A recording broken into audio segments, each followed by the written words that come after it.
So here we are,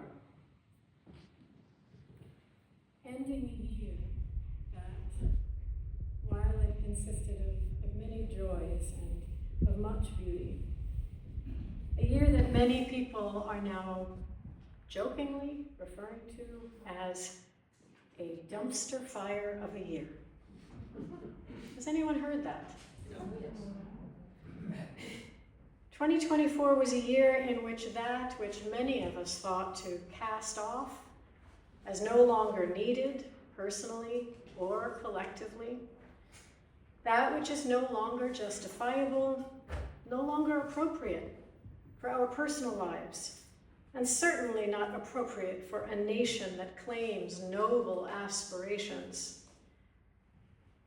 This has been a year in which those things, according to the presidential election results, have inflamed the hearts of voters in ways many of us political liberals or moderates did not expect. Speaking for myself, I am dumbstruck as I stand before those red flames. And it feels very strange to admit that there is some comfort in knowing that I'm not the only one struggling to figure out where to be in relationship to that fire out there, and what to do in response to the fires burning within me, the fires of fear, the fires of anger, the fires of disappointment, as well as the fires of love. There's so much I love in this world that I want to wrap myself around like a dragon. I am not the only one feeling incredibly vulnerable, and this despite my privilege. Vulnerable and yet still determined to find ways to stay present, to not tune out, to stay engaged, to stay hopeful even. Determined to put the fires that burn in my heart and in my mind to some kind of good use. And here's the thing, to do that without burning out in the process, because that is always a danger. Along those lines, I recently received a card in the mail from a dear friend offering encouragement for the days ahead. This is what it said. Fire is red, dumpsters are gritty. I'm sorry that now things are so.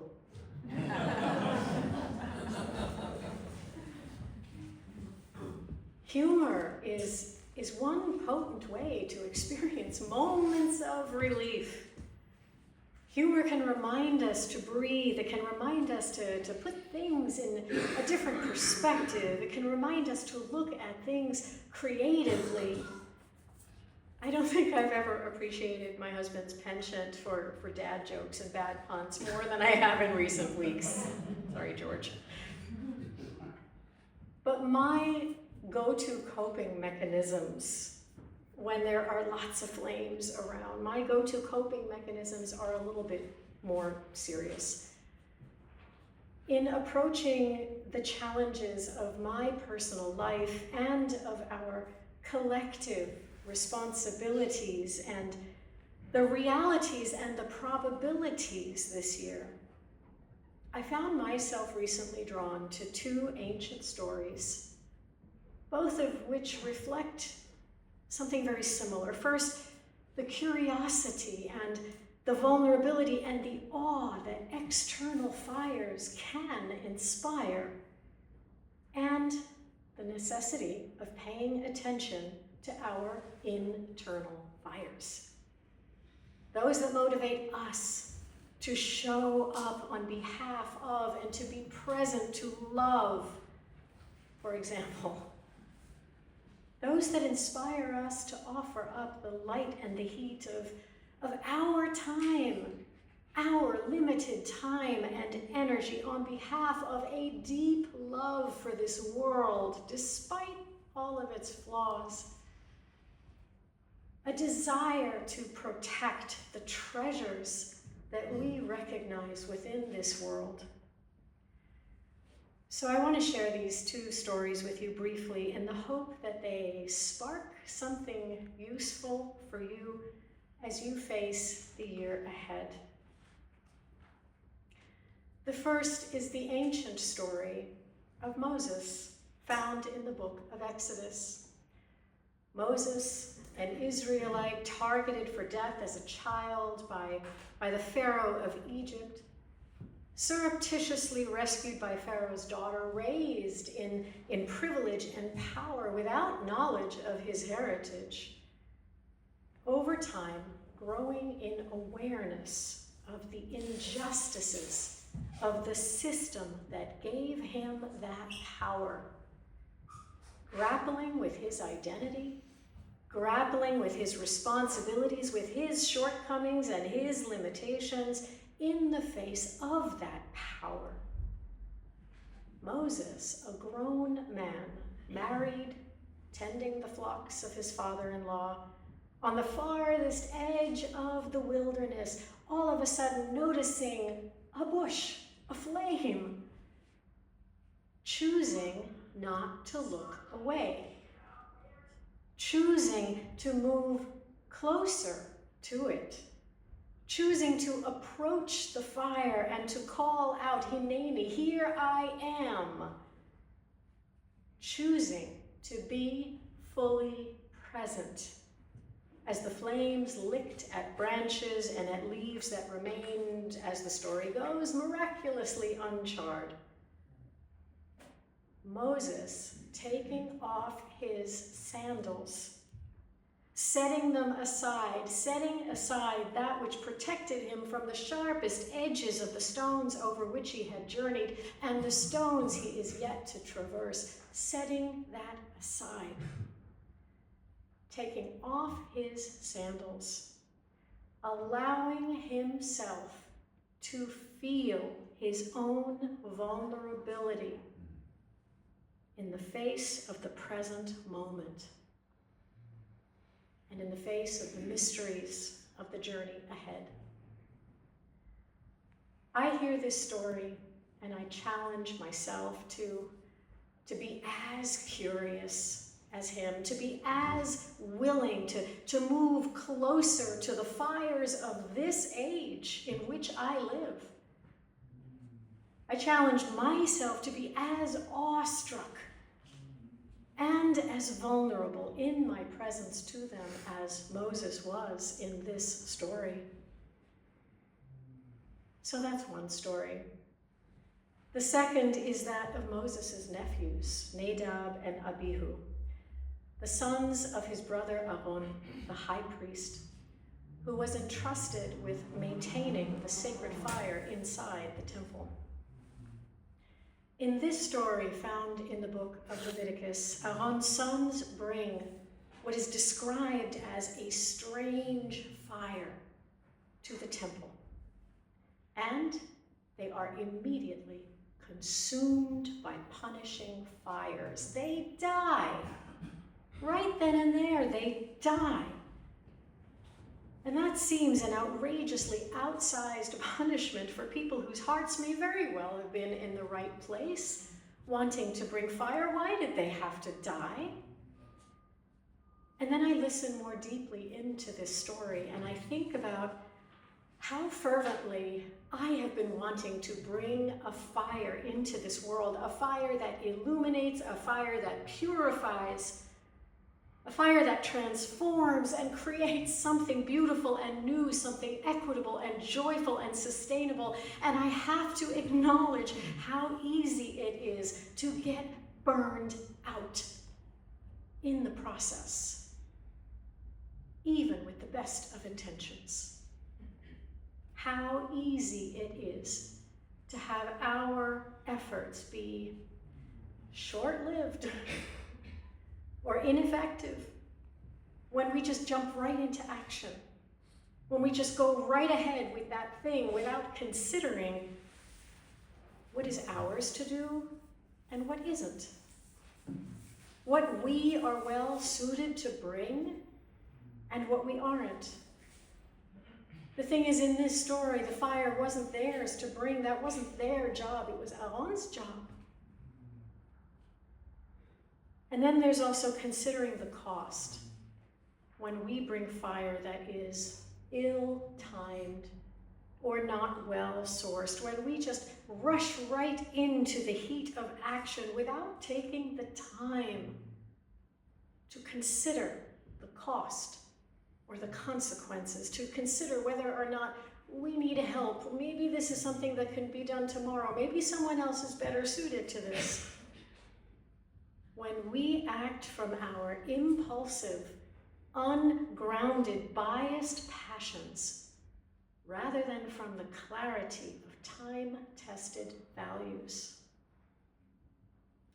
when we don't bother to seek or heed reality checks, when we don't bother to ask for help or to accept it when it's offered, when we don't bother to take time off because we think we can't afford to.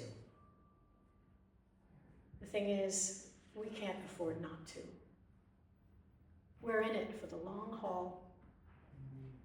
How often do we find ourselves putting energy with all good intentions into things at the wrong time, in the wrong place, only to discover we are burned out? Does that sound familiar at all?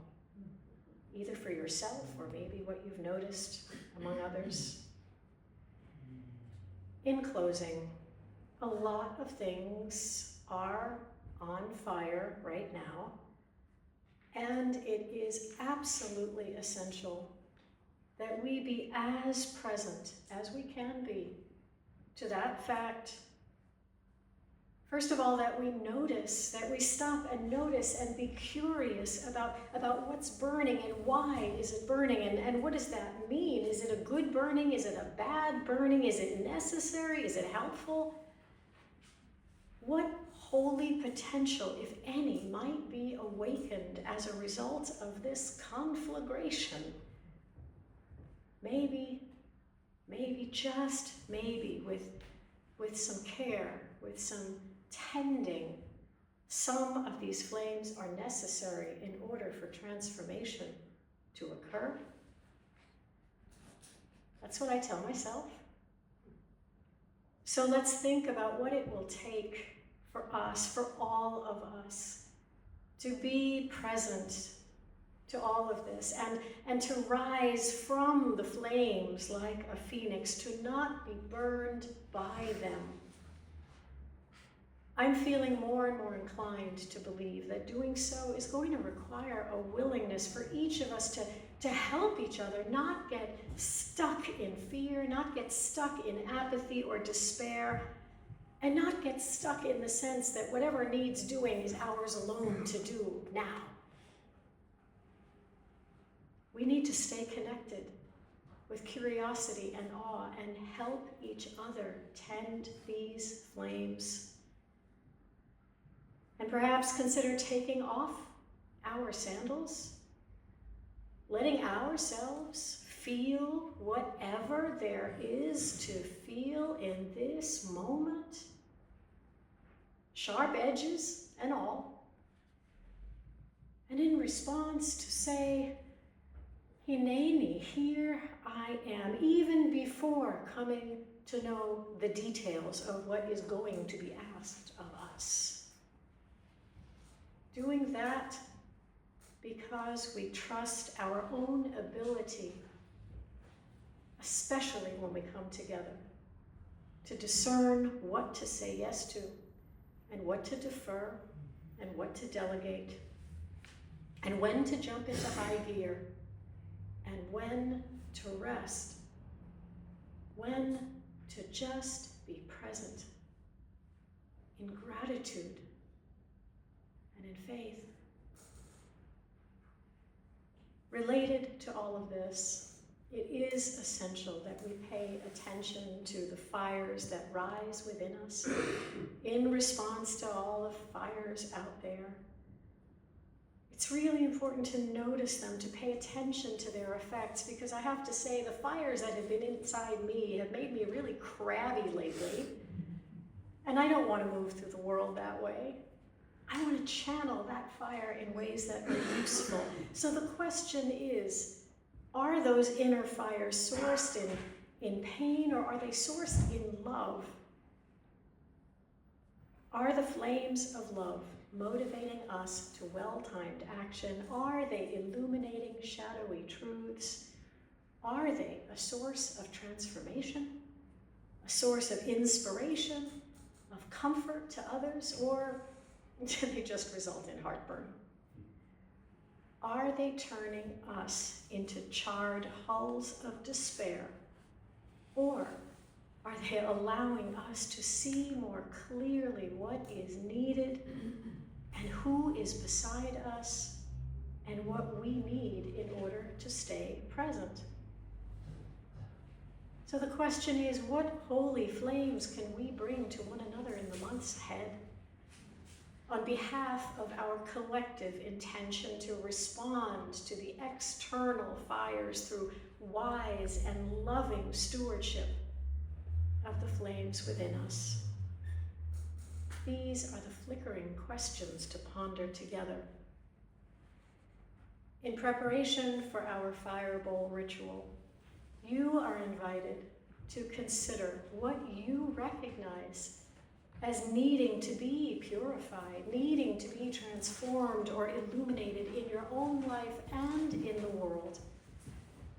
As our ushers come forward to hand out some more paper in case you didn't get any, and as we hear the special music prepared for today, write down 1 or 2 words representing what you are ready to cast into the fires of transformation. Instructions for how to do that safely will be given when the music has ended.